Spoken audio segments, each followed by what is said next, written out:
Hi, welcome back to class. Hope everybody had a good weekend. Anybody do anything exciting this weekend? Oh, yeah. I went to medieval times this weekend. Oh, cool. What you got there? A flag. All right, cool. Let's see that. All right, as you can see, it's got some nice designs on it. We'll talk about that in a little bit. Okay, today we're talking about feudalism. We had another student bring in some of his things as well. As we go over some of the terms, I will introduce those and let them talk about those items. So we're going to be comparing and contrasting feudal Japan and medieval Europe. If you look on your PowerPoint diagram, you can follow along. Just change the page as I change the pages. Our goal today is students will understand the differences and similarities between Japanese and medieval European feudalism. Our objectives: students will analyze, compare, and contrast elements of the Japanese and European feudal systems. They will compare and contrast elements of the Japanese samurai warriors and European knights. They'll discuss how each feudal system led to existing structures in modern Japan and European cultures, respectively. We'll do this over a 3-day period. Today's lesson is basically going to focus on the European feudalism. So if you look at the next page, as you guys know, I tasked you guys to read the chapter on European feudalism over the weekend and to log on to the class website, which had a vocabulary quiz. And I can see that everybody went on there and did that because I can log in and see that everybody did really well on that. So what we're going to do right now is we're going to have a little activity in which we're going to go over some of the key terms that were on those quizzes. Okay? So what I want you to do is to raise your hand if you know the answer to the quiz term that I'm talking about, okay? A political, economic, and social system which nobles are granted the use of lands that legally belong to their king in exchange for loyalty, military service, protection of the people. Nathan? Feudalism? Yes, feudalism. Everybody say that together. Feudalism. A class of warriors in feudal Japan who pledged loyalty to a noble in return for land. Nathan? Samurai. Samurai. Say that together, everyone. Samurai. Okay, a poor farmer of low social status, a serf bound to the land, supplied food to higher classes in the feudal system. It was most of the population. Abby, you know that one? Peasant, correct. Everybody say that together. Peasant. Good job. A privileged class of people in a society, often holding power in government. Anybody know that one? Starts with an N. Nobles? Nobility, correct. Everyone say that. Nobility. Nobility. And just a noble would be a correct answer as well.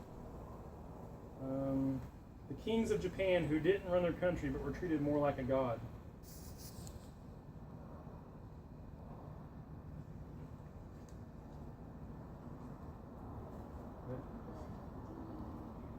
Diamo. No, it's emperor. Everybody say emperor. All right. So what I'm going to do is, since you guys got those questions right and everybody participated, we're going to have a medieval tournament at the end of this session, and I'm going to give you some medieval bucks in order to spend at that tournament. You can use these to cash in for things like extra points on homework. You can buy Nerf arrows to aim at a target to win another prize. So it's going to be a lot of fun. It's going to happen in about a week when we're done with this session, okay? So I appreciate you guys participating. So now, we're going to talk about a couple of the things that the people brought in. Okay, so Nathan brought in a flag, and it has a coat of arms on it. That's one of the projects we're going to be doing at the end of this lesson, is you'll have an opportunity to make your own coat of arms. But this is a really cool thing, and thank you for bringing that in.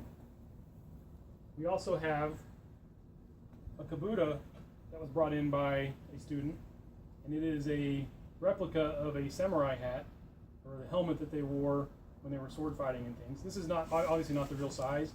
This is a small one that they use for just bringing good luck to the household or something, but it looks like the real one. The real one was a lot lighter, not quite as heavy. We also have the scabbards for samurai swords, right? We're not allowed to bring weapons into school, but this has really neat art on it that came from that period of Japan. This is a replica, obviously, it's not the real thing, but this was representative of the art they would have had in feudal Japan. So if you want, at the end of class, you can look around and ask the students who brought these in more about those items. Okay? So, the new material that we're going to talk about today is called feudalism. You guys can go onto the PowerPoint and look at that slide. You found it? Okay. We're going to be comparing and contrasting feudal Japan and medieval Europe. Students will understand the differences and similarities between Japanese and medieval feudalism.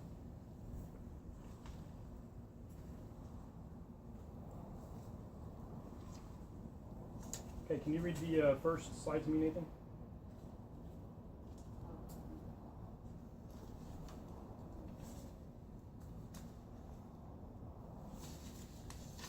Right on the page it says today's lesson, European feudalism.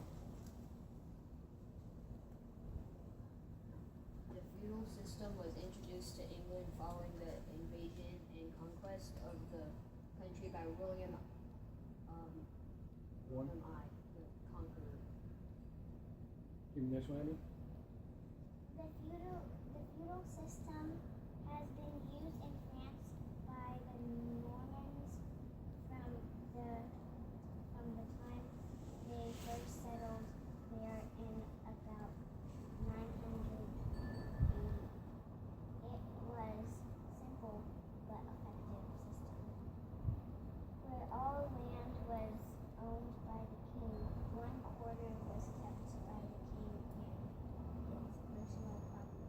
Some was given to church and the rest was leased out under strict control. Okay. It's very similar to the Japanese feudalism we talked about, right? But there are some differences. For one, instead of an emperor, the Europeans had a king. So next page. The king was in complete control under the feudal system. He owned all the land in the country and decided whom he would lease the land out to, and therefore he allowed tenants he could trust to lease the land from him. However, before they were given any land, they had to swear an oath of fidelity to the king at all times. The men who leased the land from the king were known as barons. They were wealthy, powerful, and had complete control of the land. They leased them from the king. Barons, lords, and nobles. Can you read that one, Nathan? Barons leased land from the king that was known as a manor. They were known as the lord of the manor and were in complete control of this land. They established their own system of justice, minted their own money, and set their own taxes. In return for the land they had been given by the king, the barons had to serve on the royal council, pay rent, and provide the king with knights for military service when he demanded it. They also had to provide lodging and food for the king and his court when they traveled around his realm. The barons kept as much of their land as they wished for their own use, then divided the rest among their knights. Barons were very rich. Okay, next page. Knights were given land by the baron in return for military service when demanded by the king. They also had to protect the baron and his family as well as the manor from attack. The knight kept as much of the land as they wished for their own personal use and distributed the rest to the serfs. Although not as rich as the barons, knights were quite wealthy. Okay, next one. Abby, can you read serfs, please? Serfs, sometimes known as villains or peasants, were given land by knights. They had to provide the knight with free labor, food, and service whenever it was demanded. Serfs had no rights. They were not allowed to leave the manor and had to ask their lord's permission before they could marry. Serfs were poor. Okay. Turn to the next slide. We have a diagram of a pyramid, correct? It shows how it was set up in the feudal system in Europe. The king on top and the serfs and peasants on the bottom, correct? How would you guys feel about that? Do you like that system? No, What's wrong with it? not everyone's treated equally. Yeah, I mean, we live in America today and we're not used to that, but a lot of our traditions came from this system, though. Over time, we developed our system as well. Same with feudal Japan. A lot of modern Japanese society is modeled after some things that came from that, and we'll discuss that later when we do our group exercises. Okay, the next page, I have a map that shows a medieval manor. Abby, can you come up here and show me on the globe where these types of manors would have been in Europe? Can you find Europe for me? See it anywhere up in here? Good job. She pointed right at France. So as everybody can see, we have France here, and then we have Japan over here. So we're completely different areas of the globe, right? But they developed a very similar system. So if you look at the map of the medieval manor, you have a manor house. Come have a seat, Abby. This is where the lord of the manor would live, right? Then you have a blacksmith, you have stables, you have a church, the village where all the people live. So all these people basically farmed this land and gave a lot of their crops to the manor so they could live. You know, they were very wealthy. The people that grew the crops, they could keep a little bit for themselves, but not very much. Okay? And then the next page, we have another view of the manor system. Kind of shows you a ground level view. Any questions about that? Okay. Now I'm going to show you guys a little film clip that kind of demonstrates how knights lived and how the peasants lived in medieval times.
What did you guys notice about that movie? The peasants were like standing around in the back and they weren't even allowed near the rich people. Yeah.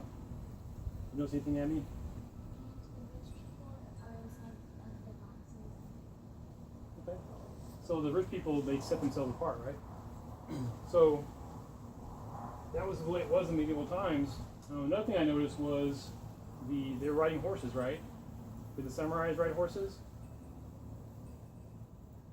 Yeah, they did. So there was a lot of similarities. The samurai armor was not as heavy as the armor on the European knights, so they were easier to get on the horse and stuff. But that's why they were laughing at this guy, because he had a light set of armor, and they thought that it wasn't heavy enough. When he got on his horse real fast, he quit laughing, right? Okay. So if you look next on your slides, we are going to do a group activity. We're going to compare and contrast European feudalism and Japanese feudalism. Okay? You notice there was a diagram on the next page, and I'm actually going to give you a copy of this to work on as a group. You guys have your pencils? So I want you to take a couple minutes to fill in the Venn diagram. And you're going to put in there the similarities and the differences between Japanese and European feudal society. You talk together among yourselves. Talk loud so we can all hear.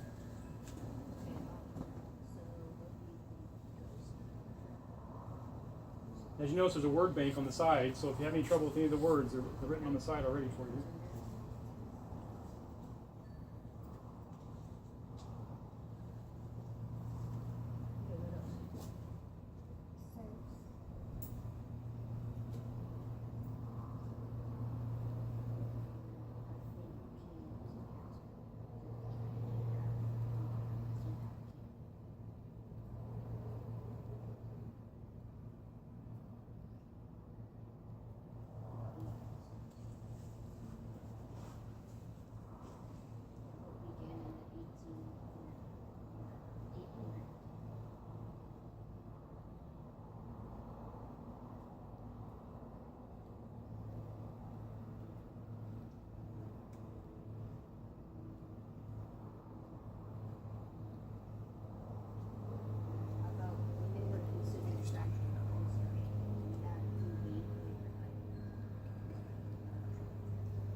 Okay, go ahead and work as a group and you can talk out loud.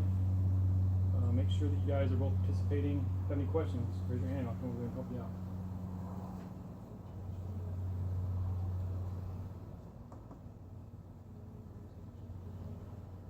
Sure. Okay, so what else do you see that looks interesting? Show that.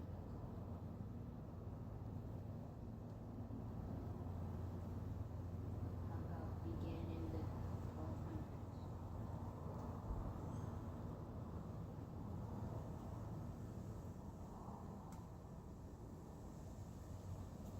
All right, let's take a break real quick. Did you guys get anything that they both match Shoguns and Europe? Not yet. Okay. Do you guys understand how that thing works? Yes. Okay. We're gonna do the same thing on Knights versus Samurai.